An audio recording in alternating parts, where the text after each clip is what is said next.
இந்த வீடியோ நம்ம என்ன பார்க்க போறோம்னா, அரோனா ஃபிஷ்ஷ பத்தி தான் கம்ப்ளீட்டா இந்த வீடியோல பார்க்க போறோம். அதாவது அரோனாக்கு எப்படிலாம் மெயின்டெயின் பண்ணணும், எப்படிலாம் மெயின்டெயின் பண்ணக்கூடாது, என்ன ஃபுட் போடணும், என்ன ஃபுட் போடவே கூடாது அப்படின்றத கம்ப்ளீட்டா இந்த வீடியோல பார்ப்போம். வாங்க வீடியோக்குள்ள போலாம். ஃபர்ஸ்ட்டு இந்த அரோனாவோட பிஹேவியர பத்தி பார்த்துருவோம். இந்த அரோனாவோட பிஹேவியர் எப்படி இருக்குன்னு பார்த்தீங்கன்னா, இந்த ஃபிஷ் வந்து மேக்ஸிமம் டேங்கோட மேற்புறத்திலேயே சுத்திட்டு இருக்கும். அது மட்டும் இல்லாம, இந்த ஃபிஷ்ஷுக்கு வந்து நெறைய நீந்தறதுக்கான இடம் வேணும். அப்போ இந்த ஃபிஷ்ஷுக்கு வந்து கொஞ்சம் பெரிய இடம் நீங்க குடுத்துருக்கணும். இது வந்து மேலேயே நீந்திட்டு இருக்கனால, இதுக்கு நம்ம என்ன பண்ணணும் அப்டின்னா, இது வந்து சாப்பாடு எடுக்கிறது வந்து நம்ம ஃபுட்டு வந்து மேலே இருக்கிற மாரி பண்ணணும். அதாவது இந்த பில்லட்ஸு இந்த மாரிலாம் மேலே நிக்கும். அந்த மாரி ஃபுட் வந்து நம்ம போடணும். நீங்க வந்து லைவ் ஃபீடே போடக்கூடாதா அப்படின்னு கேட்டீங்கன்னா, கண்டிப்பா இந்த அரோனாக்கு வந்து லைவ் ஃபீட் போடலாம். அதுதான் ரொம்ப ஹெல்த்தியும் கூட. ஆனா, நீங்க லைவ் ஃபீட் போடும்போது வந்து அந்த ஃபிஷ் வந்து கீழ போய் செட்டில் ஆகாம இருக்கிற மாரி பார்த்துக்கணும். அதாவது இந்த டேங்க்ல கேட் ஃபிஷ்ல என்ன ஆகும்னு பார்த்தீங்கன்னா, இது டக்குன்னு போய் கீழ போய் செட்டில் ஆயிரும். என்னதான் இந்த அரோனாவால அத சாப்பிட முடியாத சைஸ்ல நீங்க போட்டாலுமே, இந்த ஃபிஷ்லாம் வந்து கீழ போய் செட்டில் ஆயிரும். அதனால இந்த அரோனா வந்து அத சாப்பிட வந்து ரொம்பவே கஷ்டமா இருக்கும். அதனால நீங்க என்ன பண்ணணும் அப்டின்னா, நீங்க லைவ் ஃபீட் போடுறீங்க அப்டின்னா, இந்த கோல்டு ஃபிஷ் இந்த மாரி ஃபிஷ்லாம் மேக்ஸிமம் டேங்கோட சென்டர்ல, அப்புறம் டேங்கோட மேல நீந்திட்டு இருக்கும். அதனால இந்த அரோனாவால அத வந்து சாப்பிடுறது ரொம்ப ஈஸியா இருக்கும். அதனால நீங்க இந்த அரோனாக்கு ஃபுட்டு போடணும்னு நெனைக்கிறீங்கன்னா, ஒண்ணு பில்லட் போடுங்க. ஏன்னா பில்லட் வந்து மேலேயே இருக்கும். அப்பலனா நான் டேங்கோட சென்டர்லயோ இல்ல மேலேயோ நீந்துற மாரி ஒரு மீனிங்ல போட்டுக்கோங்க. இப்படி ஃபீட் பண்ணுறதுலயும் ரொம்ப ரொம்ப மெயினான ஒண்ணு என்னன்னு பார்த்தீங்கன்னா, இந்த அரோனா வந்து ஒரு 1 டூ 2 மினிட்ஸ்ல அந்த ஃபுட்ட வந்து ஃபுல்லா சாப்பிட்டு முடிச்சிடணும். அந்த மாரி போடுங்க. அதிகமா போட்டீங்கன்னா, இந்த அரோனாக்கு டைஜெஷன் ப்ராப்ளம்ஸ் நெறையா வரும். அத வந்து நெறையா நான் ஃபேஸ் பண்ணியிருக்கேன். அத வந்து ரொம்பவே மைண்ட்ல வச்சுக்கோங்க. அதாவது நீங்க இந்த அரோனா வந்து நீங்க ஃபீடு போடுறத 1லருந்து 2 நிமிஷத்துக்குள்ள சாப்பிட்டு முடிச்சிடணும். இப்படி போட்டீங்கன்னா, அந்த அரோனாவோட டைஜெஷன் ப்ராப்ளம்க்கு எந்த ஒரு பாதிப்பும் இருக்காது. அந்த அரோனாவோட ஹெல்த்துமே ரொம்பவே நல்லாயிருக்கும். சரி, ஓகே. இந்த அரோனா வந்து ஹெல்த்தியா தான் இருக்கா? அப்படின்னு நீங்க எப்படி வெரிஃபை பண்ணிக்கலாம்னா, அது ரொம்பவே ஈஸி தான்.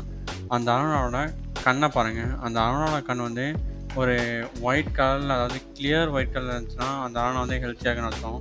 அது மட்டும் இல்ல, அந்த அரோனா வந்து ஆக்டிவா இருக்கும். அதாவது சில அரோனா வந்து ரொம்பவே டல்லா இருக்கும். நீந்து வந்து ரொம்பவே டல்லா இருக்கும். ஆனா ஆக்டிவா இருக்கிற அரோனா வந்து நீங்க போய் திரும்பிட்டே இருக்கும். அதாவது நேரா போய் ஒரு எண்டுக்கு போயிட்டு, அது திரும்பி திரும்பி வந்துகிட்டே இருக்கும். அப்படி வந்துட்டு இருந்துச்சுன்னா, அந்த அரணா வந்து ஆக்டிவா இருக்கு. அது வந்து ஹெல்த்தியா இருக்குன்னு அர்த்தம். அது மட்டும் இல்லாம, நீங்க போடுற ஃபுட்ட வந்து அது ரொம்பவே ஸ்பீடா சாப்பிட்ரும். அப்படி ஸ்பீடா சாப்பிட்டுருச்சுன்னா, அதுக்கு டைஜெஷன் ப்ராப்ளம் எதுவுமே இல்லன்னு அர்த்தம். அப்படி டைஜெஷன் ப்ராப்ளம் எதுவுமே இல்லைனாலே, அந்த அரணா வந்து மேக்ஸிமம் ஹெல்த்தியா தான் இருக்கும். இதெல்லாம் வச்சு உங்க அரணா வந்து ஹெல்த்தியா இருக்கா? இல்லையா? அப்படின்றத நீங்க கண்டுபிடிச்சுக்கலாம். அப்புறம் இந்த அரோனால வந்து நெறைய டைப் இருக்கு. அதாவது நெறைய வகையான அரோனாஸ் இருக்கு. அதில மெயினா நம்ம தமிழ்நாட்ல மெயினா நெறைய பேர் வளர்த்துறது என்ன பார்த்தீங்கன்னா, இந்த சில்வர் அரோனா தான். இப்ப நீங்க கடைக்கு போயி ஒரு அரோனா ஃபிஷ்ன்னு அப்படின்னு கேட்டீங்கனாலே, மேக்ஸிமம் எல்லாரும் உங்களுக்கு காமிக்கிறதோ, இல்ல எடுத்து குடுக்குறதோ என்னவா இருக்குன்னு பார்த்தீங்கன்னா, இந்த சில்வர் அரோனாவா தான் இருக்கும். அப்படி உங்களுக்கு இந்த அரோனா ஃபிஷ்ஷோட டைப்ஸ் பத்தி நெறைய தெரிஞ்சுக்கணும் அப்படின்னா, கண்டிப்பா இந்த வீடியோ கீழ கமெண்ட் பண்ணுங்க. கண்டிப்பா இந்த அரோனா ஃபிஷ்ஷோட டைப்ஸ் எல்லாத்தையும் நான் எக்ஸ்பிளைன் பண்ணி ஒரு வீடியோவா போடுறேன். நான் ஏற்கனவே சொன்ன மாரி, இந்த அரோனா ஃபிஷ் வந்து மேலேயே நீந்துற ஃபிஷ்ஷு. அதனால இந்த அரோனா ஃபிஷ்ஷுக்கு வந்து டாய்ஸ் வைக்கலாமா இல்லையான்னு கேட்டிங்கன்னா, அதாவது டேங்க் வெக்கேஷன்ல டாய்ஸ் வைக்கலாமா இல்லையான்னு கேட்டிங்கன்னா, அது வந்து அந்த அளவுக்கு ஒண்ணும் மெயின் கிடையாது. ஏன்னா, இந்த அரோனா ஃபிஷ் வந்து மேலே நீந்துறனால, நீங்க கீழ வைக்கிற டாய்ஸ் வந்து இந்த அரோனா வந்து கண்டுக்காது. அதனால நீங்க டாய்ஸ் வைக்கிறது ஒண்ணு தான், உங்க டேங்க்ல வந்து டாய்ஸ் இல்லாதது ஒண்ணு தான். அதனால இந்த அரோனா ஃபிஷ் வந்து நீங்க டாய்ஸ் வைக்காம இருக்கிறதே நல்லதா இருக்கும். இந்த அரோனா ஃபிஷ்ஷோட டேங்க் மேட்ஸ பத்தி பார்த்துடலாம். இந்த அரோனா ஃபிஷ்க்கு எந்த மாரி டேங்க் மேட்ச் சொல்லலாம்னு பார்த்தீங்கன்னா, இந்த அரோனா வாய்க்குள்ள போகாத எந்த ஃபிஷ்ஷ வேணா நீங்க தாராளமா இந்த அரோனா ஃபிஷ் கூட விடலாம். இந்த அரோனா எதுக்காக ஃபைட் பண்ணும்னா, இது வந்து ஒரு ஃபுட்டுக்காக மட்டும் தான் இந்த அரோனா ஃபைட் பண்ணும். அப்படி இருக்கும்போது, இந்த அரோனாவோட வாய்க்குள்ள போகாத மாரி ஒரு விஷம் வந்து நீங்க விட்டீங்கன்னா, இந்த அரோனா ஃபிஷ்ஷால அந்த அளவுக்கு சாப்பிட முடியாது. அதுக்கான பெஸ்ட் எக்ஸாம்பிளுக்காக எந்த ஃபிஷ் சொல்லலாம்னு பார்த்தீங்கன்னா, ஃப்ளவரான் அப்புறம்னா கேட்ஃபிஷ். இது வந்து ஒரு பெஸ்ட் எக்ஸாம்பிள். அதாவது இந்த அரோனா ஃபிஷ் கூட ஒரு ஃபிஷ்ஷுக்கு. இந்த அரோனா ஃபிஷ்ஷோட ப்ரீடிங்குமே ரொம்பவே காம்ப்ளிகேட்டான விஷயம். உங்களுக்கு இந்த அரோனா வந்து ப்ரீட் பண்ணணும், உங்களுக்கு அதில ரொம்பவே இன்ட்ரெஸ்ட்டா இருக்கு. கண்டிப்பா அத பத்தி தெரிஞ்சுக்கணும் அப்புட்ன்னா, கண்டிப்பா அதையுமே இந்த வீடியோ கீழ கமெண்ட் பண்ணுங்க.